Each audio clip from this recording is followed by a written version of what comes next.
Okay, now you can put your presentation.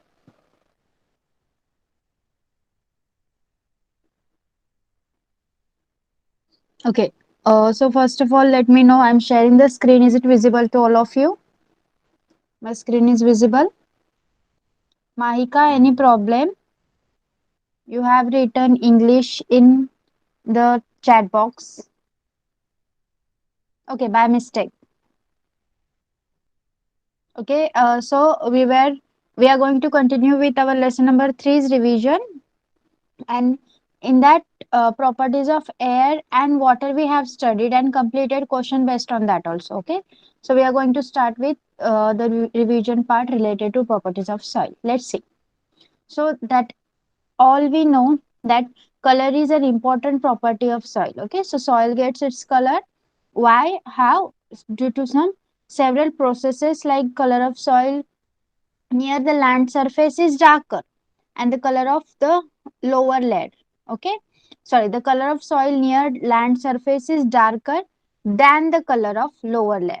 Soil may be the different may be of different colors like black, red, copper, yellow and gray.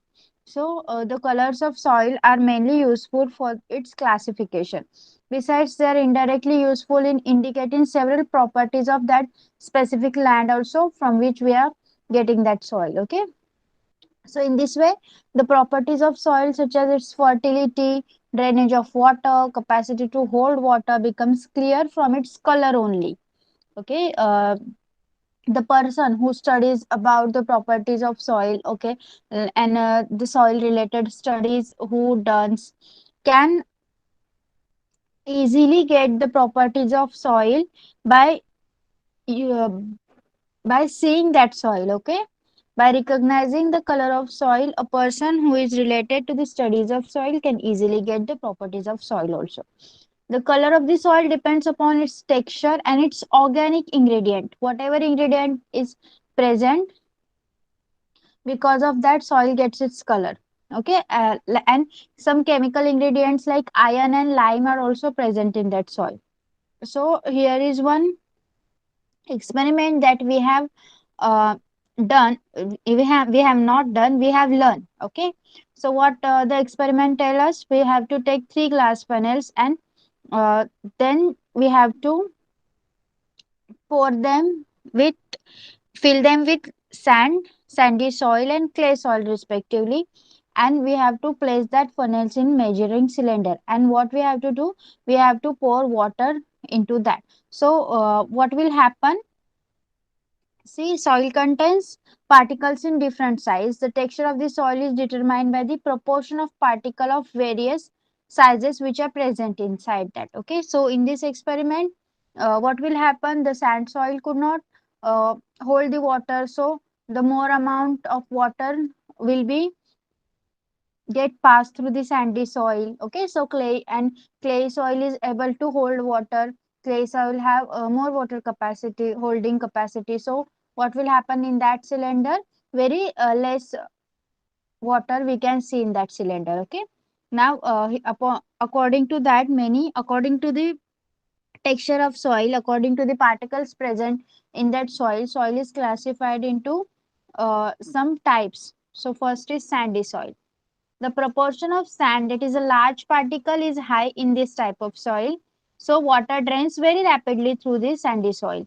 And it is easy to plug this soil. But it is less fertile. Yes, it does not have a very nice water holding capacities. Then we cannot grow a crop into this. So it is less fertile.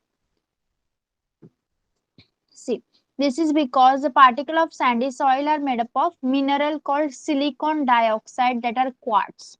Okay, and these particles do not dissolve in water, and therefore the soil has very little capacity to supply nutrients to plants, and hence we cannot grow plants into the sandy soil.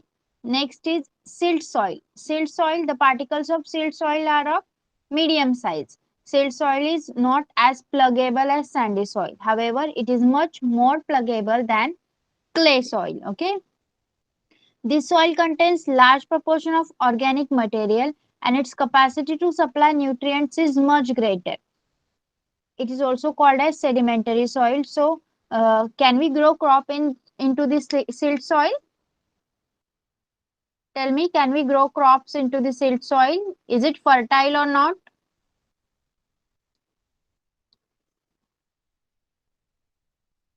Tell me, can we grow crops into the silt soil? Yes or no? Why? It can provide nutrients to plants. Yes, we can grow. Next is clay soil. In this soil, the proportion of small particle is maximum. The particles of clay soil feel smooth to touch.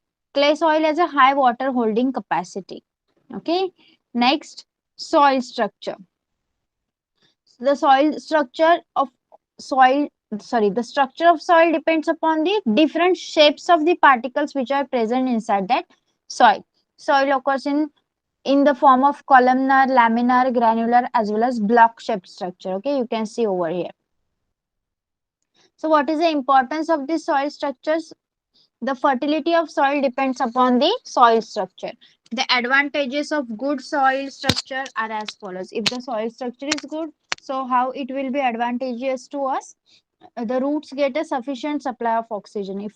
Uh, if we plant if we plant a tree or a seed into that, so the roots will get a sufficient supply of oxygen, and water drainage is also good, therefore the roots of plants grow well. Okay, if the water gets percolated to the roots only, काय होणार?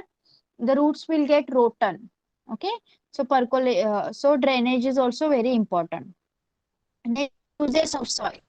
This type of soil which we have learned are used many types, many fields. So what are the uses?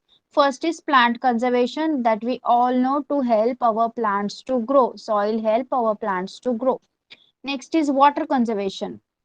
Soil holds water, and as a result what happens, by means of burns and lakes we can get water for use throughout the year. Okay, if we cannot store water, we have to wait for rain. Okay, मग आपल्याला बाकीचे 2 ऋतू जरा थोडंही पाणी मिळणार नाही, पण ते बाकीचे 8 महिने आपल्याला कशामुळे पाणी पुरतं? कारण आपण बर्न्स, लेक्स, तळे बांधतो.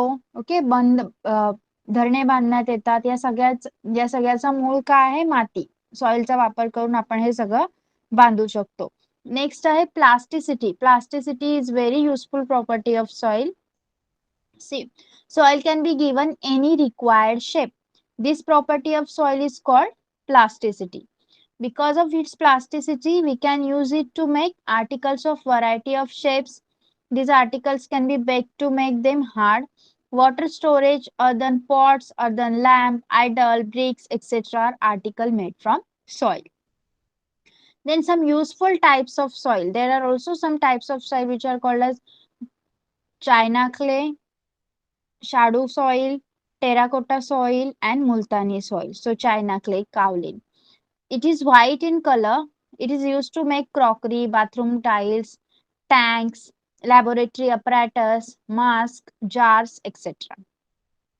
Then shadow soil. Shadow soil is whitish in color and it can be used for making statues and idols.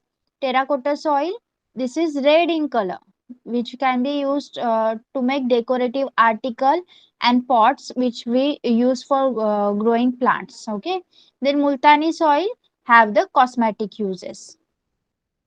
Soil testing. How we can test the soil if it is suitable for if you want to take a crop, आपल्याला एखादं peak घ्यायचं आहे नवीन, तर त्याच्यासाठी कोणत्या प्रकारची soil suitable आहे, कोणत्या प्रकारच्या मातीमध्ये आपण ते पीक घेतलं पाहिजे, यासाठी काही टेस्टिंग्स केल्या जातात. आपले शेतकरी रेग्युलरपणे त्या टेस्टिंग करत नाहीत. ओके, त्यामुळे खूप जणांना लॉस लॉस भोगावा लागतो. पण if we nowadays what happens, आता सगळ्या प्रकारच्या तुम्ही पाहू शकता टीव्हीला ऍड येते की शेतकऱ्यांसाठी खूप हेल्पलाईन्स अवेलेबल आहेत. ओके, जर त्यांनी त्या हेल्पलाईनला कॉल करून अशा काही जे तत्वज्ञ आहेत, सायंटिस्ट आहेत, त्यांची मदत घेतली तर त्यांना त्यांच्या मातीचा पोत जो आहे तो कळू शकतो आणि ते त्या मातीला सुटेबल असं त्या मातीत उगवेल असं पीक तिथे घेऊ शकतात. Let's see soil testing. The proportion of the various ingredient of soil can be determined by soil testing. During soil testing, what happens?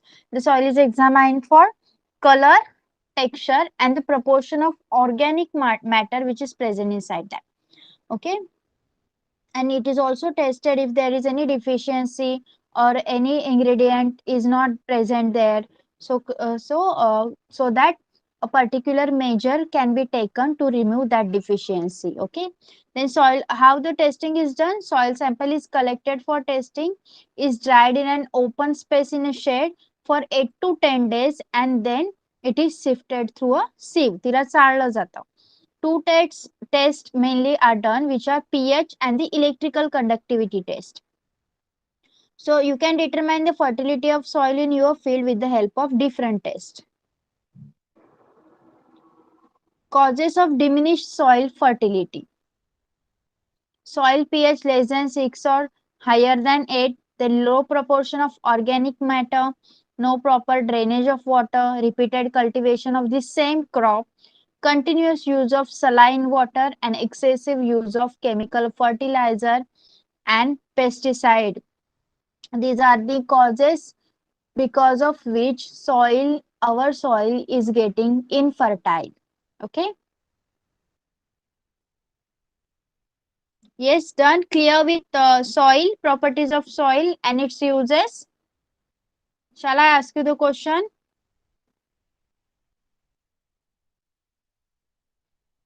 Okay. Dash dash soil has pH 7.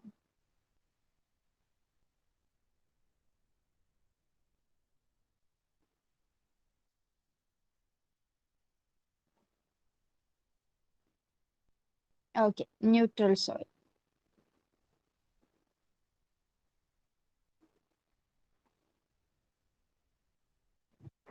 What will happen if only one crop is grown repeatedly in the soil? Yes, Anagha?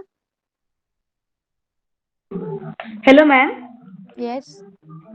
If the if same crop is grown again and again, texture disturbs and the fertility is lowered. The soil does not support the cultivation and the crops will not give proper yield. Yes. Next question.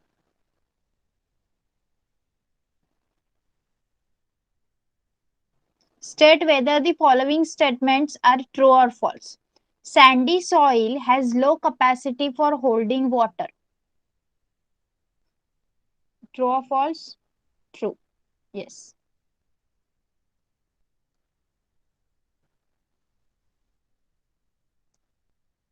Next. The substance, sorry. Next. Write answers to the following question in your own words. What is the importance of good soil structure? What is the importance of good soil structure? Deepika? Hello, ma'am. Yes. The structure of soil depends upon the different shapes of the particles in it. Soil occurs in the form of columnar, laminar, granular, as well as black shaped structures.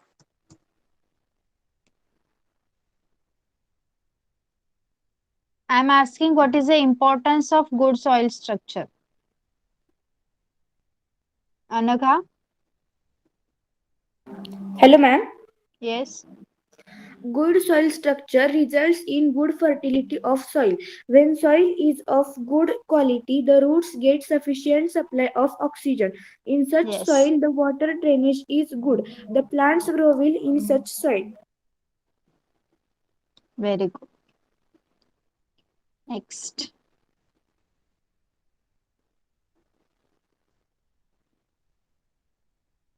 What are the various uses of soil?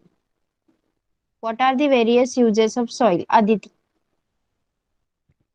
First, plant conservation to help plants grow. Second, water conservation. Soil holds water. As a result, by means of burns and lakes, we can get water for use throughout the year. Third, plasticity. Soil can be given any required shape. This property of soil is called plasticity. Because of its plasticity, we can use it to make articles of a variety of shape. These articles can be baked to make them hard. Water storage, earthen pots, earthen lamps, idols, bricks, etc. are articles made from soil. Yes.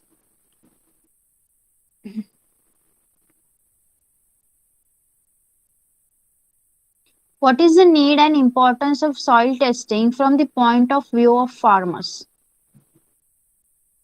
Yes, Deepika? Hello, ma'am. Yes. Two tests, namely the pH and the electrical conductivity test, are particularly useful in finding out the characteristics of soil. You can determine the fertility of the soil in your fields with the help of different tests. No, what they have asked us, what is the importance of that? How it is important to farmers? Anagha? Hello, ma'am. Yes. The farmers wants a good produce from his crops. By testing the soil, he understands the constituents of soil in his farm. Color, texture, and the proportion of organic matter in the soil is tested by various testing procedures. If there is any deficiency in the soil, that is also found out. Measures to be taken to remove deficiency are also suggested. The pH and the electrical conductivity tests are particularly useful in understanding the characteristics of soil. Yes, good. Next.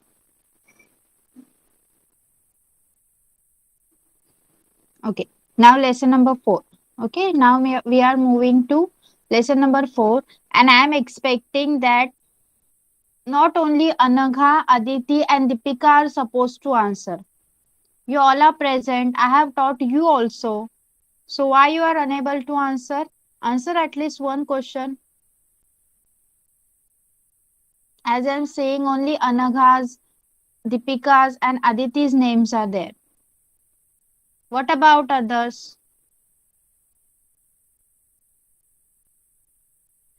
I'm not teaching you for the first time. मी एकदाच फक्त एका वेळी हे होत नाहीये. 2-3 times, and we are doing the revision also. Every time I move to the next part, I revise the previous. Yes, this happens with me. Yes, tell me yes or no. प्रत्येक वेळी मी तुम्हाला next part शिकवताना previous part revise करते की नाही, की आपण काय पाहिलं होतं. Yes, and we are revising from the first lesson. We have reached to the fourth lesson, and only Deepika, Anagha, and Aditi are answering. This should not happen. Okay, for lesson number 4, everyone should take part in this. Let's start. Nutrition in living organism. Okay, so what is nutrition? See, some life processes grow on continuously in living organism that we all know.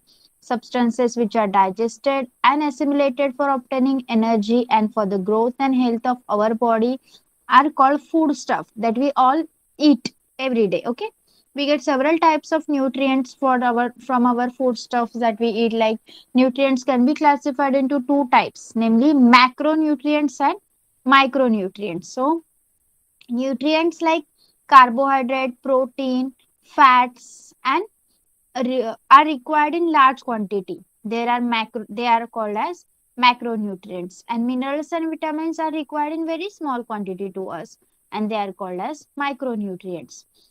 The process of and taking in and using food which takes place in living organism is called as nutrition. Okay, need for the nutrition. Why there is need for the nutrition? To supply the energy required for doing work, then growth and development of the body, to replace the damaged cell, and repair tissue to fight the diseases. Yes. Then autotrophic and heterotrophic nutrition. Some organisms can produce their own food like plant and nourish themselves. These are called as autotrophic. And heterotrophic, some organisms depend on other plant or animals for their food, and these are called as heterotrophic animals, and the nutrition type is called as heterotrophic nutrition. Okay, so plants are called as autotrophs, and how they produce their own food. Plants also need food for their growth, that we all know. So they can produce their own food with the help of sunlight and chlorophyll. Plants make their food in their leaves using water and nutrients from the soil and carbon dioxide from the air, and this whole process we called it as photosynthesis. How the reaction of photosynthesis goes: 6 molecules of carbon dioxide plus 6 molecules of water in the presence of sunlight and chlorophyll gives food glucose plus oxygen. Mainly what food plants use? Glucose. What is the formula for glucose? C6H12 and O6. Okay, and 6 molecules of oxygen are released. Then plants convert in the process of photosynthesis. What does a plant do? Plant convert a light energy into the chemical energy, and they store it in the form of food. Water, minerals, and salts are absorbed by the roots from the soil. The stem transport them up to the leaves, and the leaves have microscopic openings which are called as stomata, through which they take the carbon dioxide which is present in the air. The chloroplast which is present in the leaves contain chlorophyll which absorb the sunlight, helping to convert carbon dioxide and water into the food. And oxygen is given out in this process which is used by the other living organism. Beside leaves, photosynthesis takes place in some other parts like green stem too, as they contain the chlorophyll. Okay. Then what is the transport system in plant? How the transportation in the plant goes on? See, the transport system of plant consists of xylem and phloem. Xylem transports minerals and water from the root to all aerial part. Okay, root कडून वर aerial part कडे. Phloem transport the food, that is glucose molecule, from leaves to the other part of the body. Okay, where that glucose is either consumed or stored in the form of energy. Though the plant have a transport system, they do not have a separate digestive or excretory system like us. Okay. Plants produce carbohydrates by the process of photosynthesis. Carbohydrates are made up from carbon, hydrogen, and oxygen. Proteins are made from carbon, hydrogen, and oxygen and nitrogen. So how a plant can obtain nitrogen, which is very necessary for the synthesis of protein? C. Air contains gaseous nitrogen, that we all know. However, plants cannot utilize the gaseous nitrogen, so it needs to be fixed, that is converted into the compound which can be absorbed by plant. So how the fixation is done? It is done by two processes: biological process and atmospheric process. So what is the biological fixation of nitrogen? Two different two different types of microorganisms can bring about biological nitrogen fixation. Root nodules of leguminous plants contain the rhizobium microorganism, and these microorganisms absorb the atmospheric nitrogen and convert it into the nitrate, a compound. And the another organism's name is azotobacter. Azotobacters are present in the soil, and they also convert the atmospheric nitrogen into the nitrates. See, and how does the atmospheric fixation of nitrogen is done? Lightning and thunderbolts occur in the rainy season, and this causes atmospheric nitrogen and oxygen to react with each other to form nitric oxide, which is again oxidized to form a nitrogen dioxide. Okay, and that nitrogen dioxide dissolves in rainwater and get converted into the nitric acid, which is ultimately get added to the soil along with the rainwater, and this acid reacts with different minerals in the soil and convert it into the salts, and plants can use this nitrogen salt for their growth. Okay, Are you getting now? Yes, I have already taught you. That's why I am going with this speed. You all are getting, right? Okay. Yes, only Anagha, Deepika and Aditya are getting. That's why they are answering. Okay.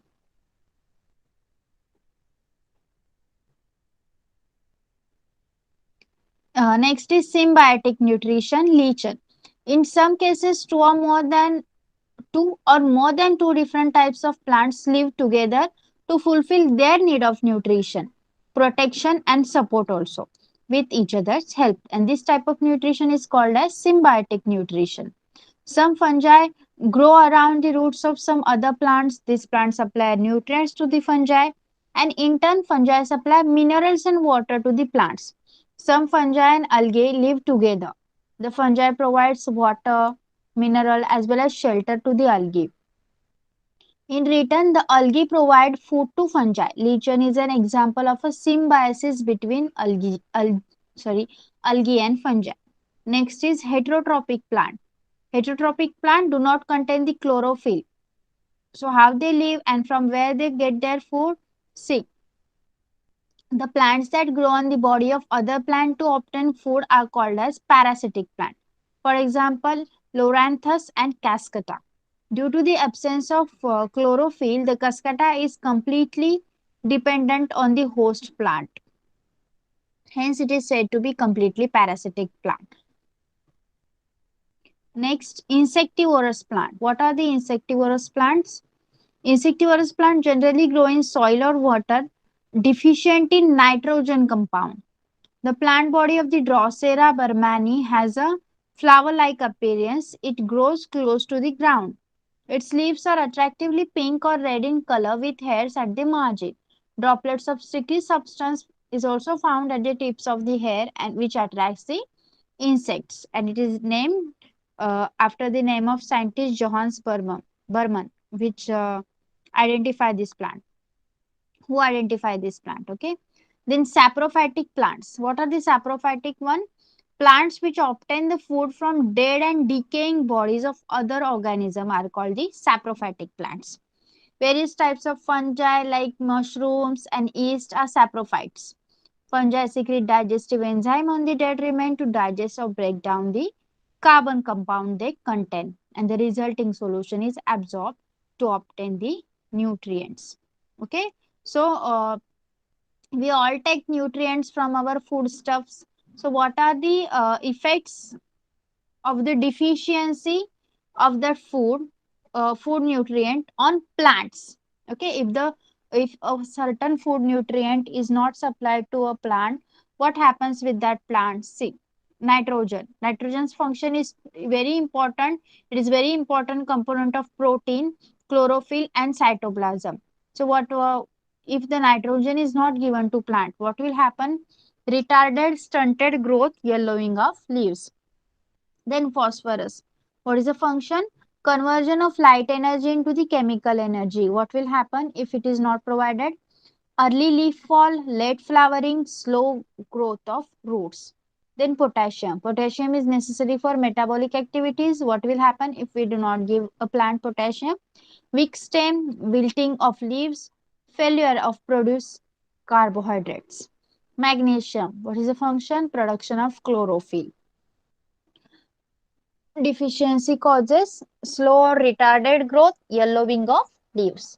Next, iron. What is the function? Production of chlorophyll. Deficiency causes yellowing of leaves. Next nutrient is manganese. Function is to produce main plant hormones. Deficiency can cause retarded growth and spotted leaves.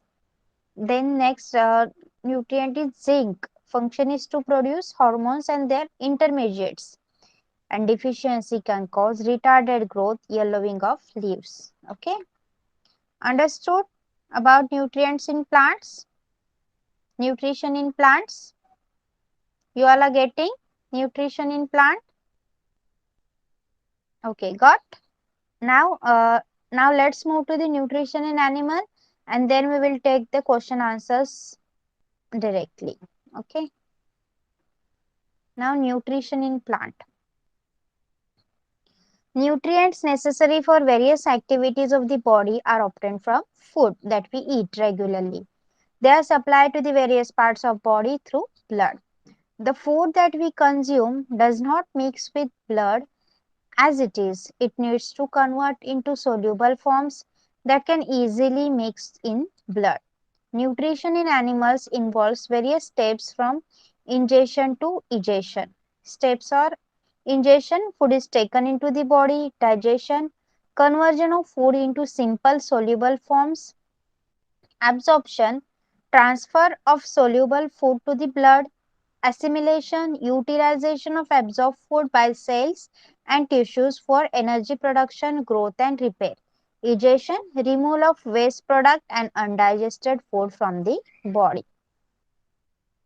Now, types of nutrition in animals. First is holozoic nutrition.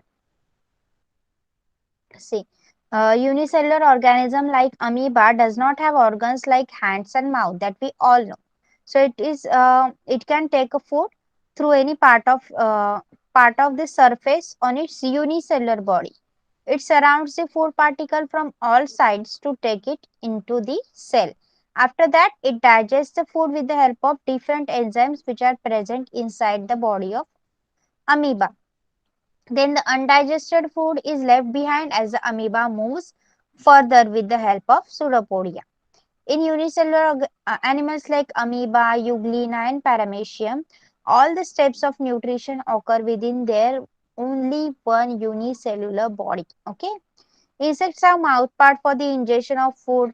For example, insects like cockroach and grasshopper which nibble have jaw-like mouth part. Butterflies suck food with the help of tube-like proboscis. Mosquitoes and bedbugs use a needle-like mouth part to purse and a tube-like mouth part to suck blood or other fluid. Okay, next. According to the type of food, animals can be classified as herbivorous, carnivorous, omnivorous, scavengers, and decomposer. Let's see them one by one. Herbivorous. Herbivore are plants directly sorry herbivores use plants directly as their food. Example are grazing animal, granivores like seed eaters, and frugivores like fruit eaters. Then carnivores animals that depend on other animal for their food are carnivore are indirectly dependent on plants for food. Examples are animals that feed on herbivores, predator; animals that feed on insectivore. Next is omnivores. Animals that obtain their food from both plants and animals are called omnivores. Example are monkey, chimpanzee, human, etc. Some of the organisms around us perform the function of cleaning and conserving the environment. Okay, and they are doing this for feeding themselves. They are called as scavengers and decomposers. Scavengers obtain their food from the dead bodies of animal, for example, vulture, crow, hyena. And what decomposers do? Decomposers are some microorganisms which obtain their food by decomposing the dead bodies of organism or the other materials. The next part is saprozoic nutrition. Next type of nutrition is saprozoic. Some insects, unicellular animals, etc. obtain the nutrients by absorbing the liquid organic material from dead bodies of other animal or from the environment. These are called as saprozoic nutrition. For example, houseflies, ants, spiders, etc. Next is parasitic nutrition. Some animals depend upon other animals for food. They can obtain the food only from animals on whom they are dependent. This is called as parasitic nutrition. Some animals live on the body surface of other animal and obtain their food by sucking their blood. This is called the ectoparasitic nutrition, and such animals are called ectoparasites. For example, louse, bedbug, tick, etc. Animals like tapeworm and roundworm live inside the body of other animal and obtain their food. This is endoparasitic nutrition, and these animals are called as endoparasites. Here we have ended the revision of our lesson. So shall we move to the question answers? Okay. Okay, we will start with the matching the pair.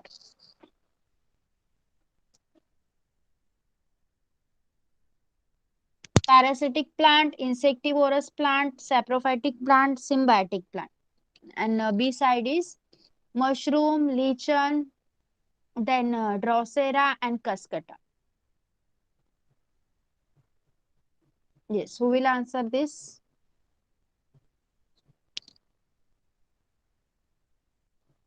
Aditi? Parasitic plants, answer is Cuscuta. Insectivorous plants, Hmm. Drosera. Saprophytic plants, Hmm. mushroom. And symbiotic plants, lichen. Okay, good. Okay, now one by one, I'm directly ask you a question by taking name of student. Okay,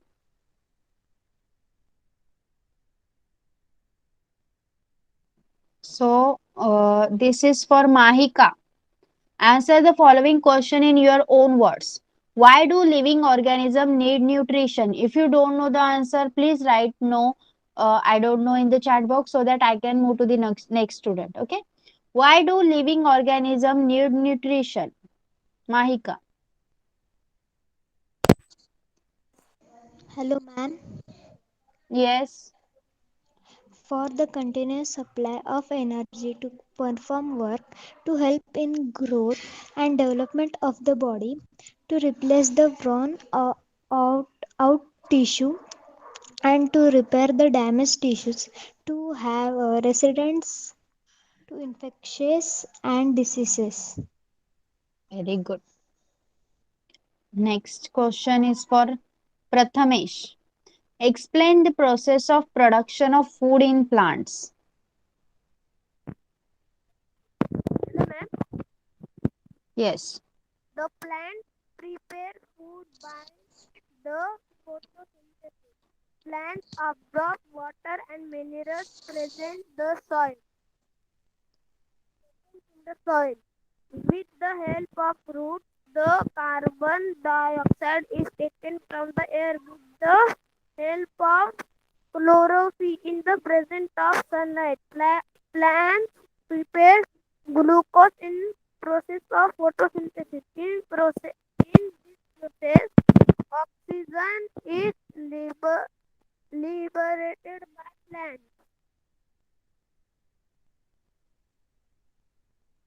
Okay, but for photosynthesis, what is required for by plant? काय काय लागतं प्लांटला photosynthesis साठी? What is the main component? You didn't told that. Yes, Sanjana. Yes, Sanjana. Hello, ma'am. Yes. 6CO2 plus 6H2O, sunlight for chlorophyll, 6 C6H12O6 plus 6O2. Yes, this is a chemical reaction for photosynthesis. What I am asking is the process of synthesis of food is done by using sunlight, carbon dioxide, and water. Okay. Next. This is for Deepika. What is mean by parasitic plant? Name their different types with example of each. Hello, ma'am. Yes.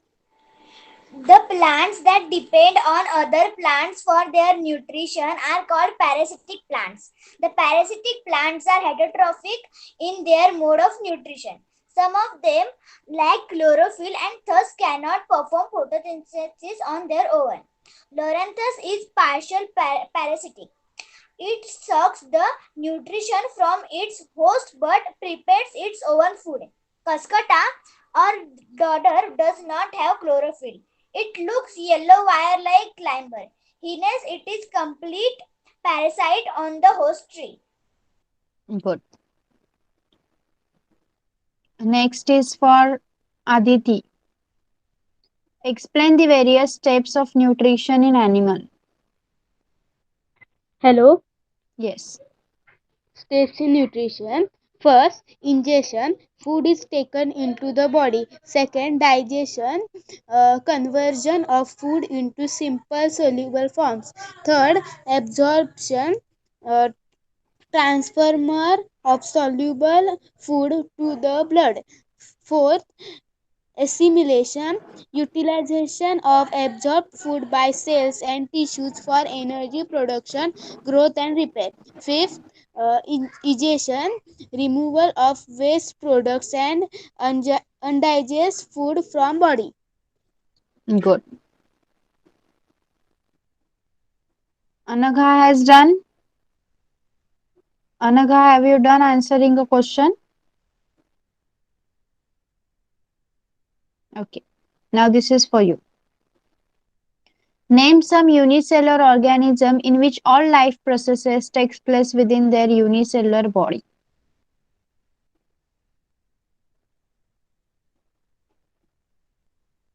Yes, Anagha? Hello, ma'am. Yes.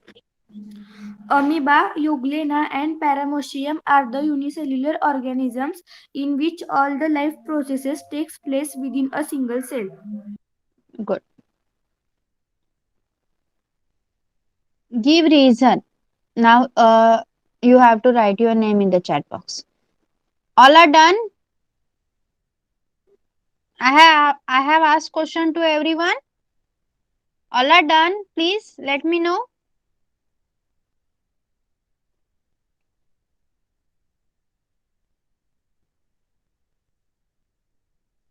Sanjana has remained. Yes? Is it so, Sanjana? Okay. So this one is for you. Give reason. Insectivorous plants are attractively colored.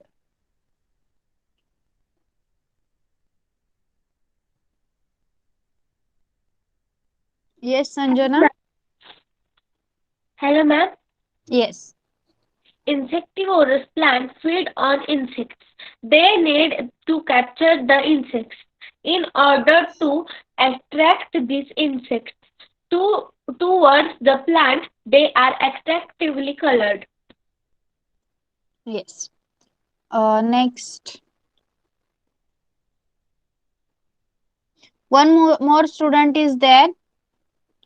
Let me check his name.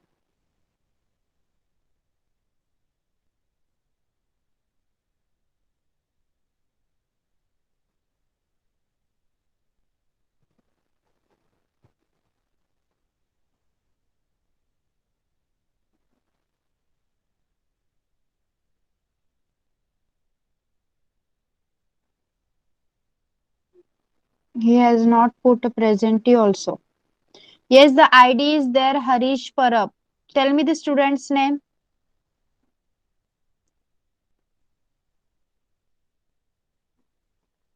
Tell me the student's name. ID Harish परब. Mic on करायचा आहे.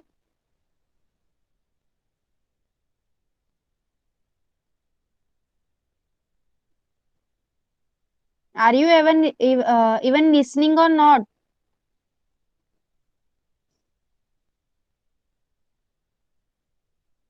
I think Shardul, right? Am I right?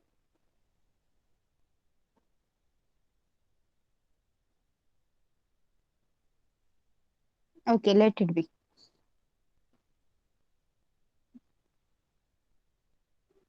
Okay, I also think so.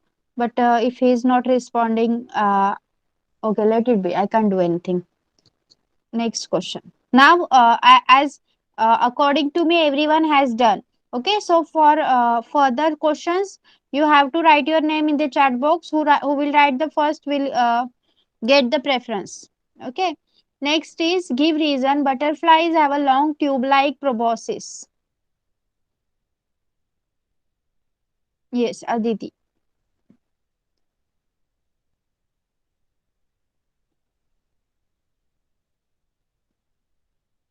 Aditi? To suck pollen and nectar from flower, butterflies have a long tube-like proboscis. Yes. Next.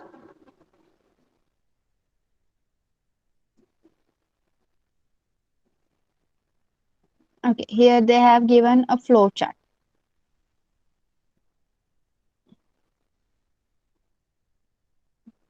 Okay, think and answer. We prepare a variety of foodstuff and dishes at home. Are we then autotrophic organism? Anagha. Hello, ma'am. Yes. We prepare variety of foodstuffs by using grains, pulses, vegetables, etc. These provisions are given to us by plants. We may also prepare food from flesh and eggs of other animals. We cannot perform photosynthesis wherein we can actually synthesize the food matter. Hence, we are not autotrophs, we are heterotrophs. Good. Next, which organisms are greater in number, autotrophs or heterotrophs, and why? Deepika? Hello, ma'am. Yes. The number of autotrophs is certainly more. The number of plants should be more so that they can be enough for the herbivores. Herbivores are dependent upon autotrophs. If autotrophs decrease in numbers, the heterotrophs too will starve and die. Therefore, in nature, the autotrophs are always more than the heterotrophs to balance the food chain.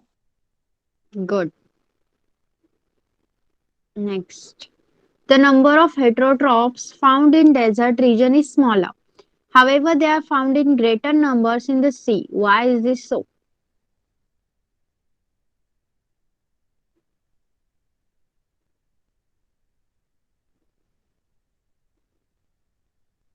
Okay, Sanjana. Hello, ma'am. Yes. In desert region, the heterotrophic are lesser in number as well as heterotrophic. Dependent on them are also less. The food is scarce, therefore the number of heterotrophs are reduced in oceans and seas. There are multitude of zooplankton and uh, phytoplankton. Phytoplankton are very small, microscopic floating plants which we may not see. The food the food change in the seas is depend on this planktonic space. Okay, wait, Therefore, the wait, wait, Sanjana. See, in this type of answer, there are some words which are very difficult to pronounce for you. And it is very okay. For your level, they are not acceptable, as they have not mentioned any like zooplankton and phytoplankton in your book. Okay, so what answer you should give for this? Like the condition in deserts are extremely difficult for the survival of organism. Yes, we all are agree with this. Like see, like all organisms cannot survive in the harsh climate conditions which is present in the deserts, and there are only few types of organisms which are which we can found in this type of region, in this the desert region. Okay, so since there are not many kinds of plants and animals which cannot be founded in this region, heterotrophs would not be able to survive, because heterotrophs are dependent on autotrophs for their need of food. Yes, so heterotrophs would not survive and would die of starvation. भुकेनेच ते maroon जातील. That is why there is less heterotrophs which can be found in desert areas. However, in another case like habitat like sea, okay, there are plenty of organisms which are found in region ranging from aquatic plant, small fishes and big fishes also. And this type of environment can support the survival of heterotrophs, and thus more heterotrophs can be found in the sea instead of the desert region. Okay, you all are agree with this answer? Yes. Okay. Do not use the very difficult words which may be difficult for you to pronounce, you to write. Okay, you may use you may lose marks for that.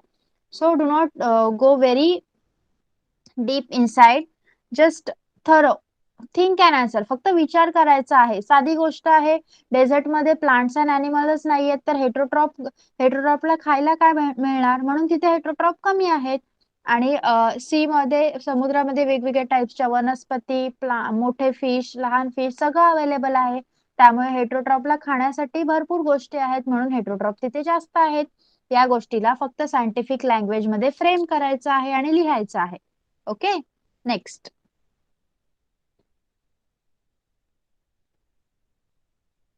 What damage or harm do ectoparasitic and endoparasitic animal cause? एक्टोपॅरासिटिक आणि एंडोपॅरासिटिक animals काय करू शकतात, काय damage होतो आपल्याला?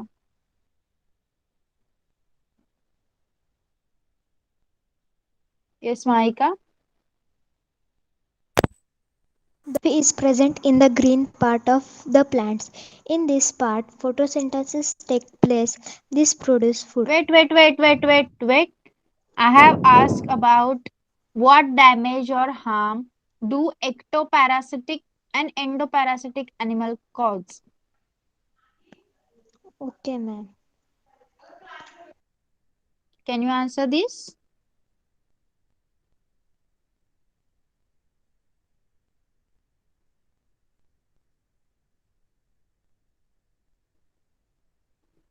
Yes, Mahika, can you answer that question?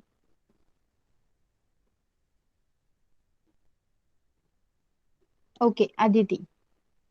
Both ectoparasitic and endoparasitic animals cause damage to health of host.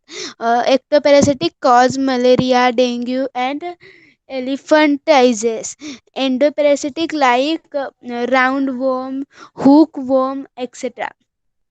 Absorbs host nutrients and cause malnutrition to the host. Malnutrition, sorry. Next, why is plant food not produced in any other part of the plant except the green ones?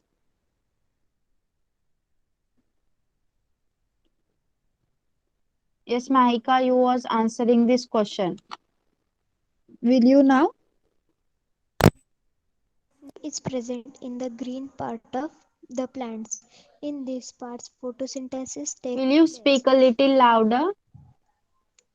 Hello, ma'am. Yes. The chlorophyll is present in the green part of the plants. In this part, photosynthesis takes place. This produces food. The non-green parts do not produce food due to lack of chlorophyll. Yes. Okay. So we have completed our revision of lesson number 4 also. So in the next lecture, we are going to start with our lesson number 5. Okay. Yes. So we are going to stop over here for today. There will be no homework for you today. Okay. There will be no homework. Uh, yes. And we are going to stop over here. You can leave the class. Bye bye everyone. Enjoy Bye, your ma'am. holidays. Bye bye. Bye, ma'am. Bye.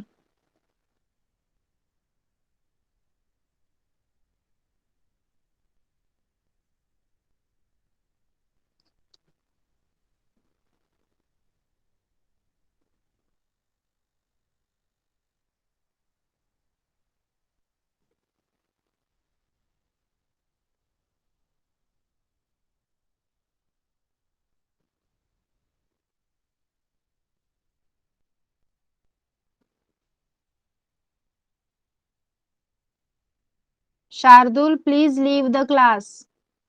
Class has finished. Shardul, leave the class. Class has finished.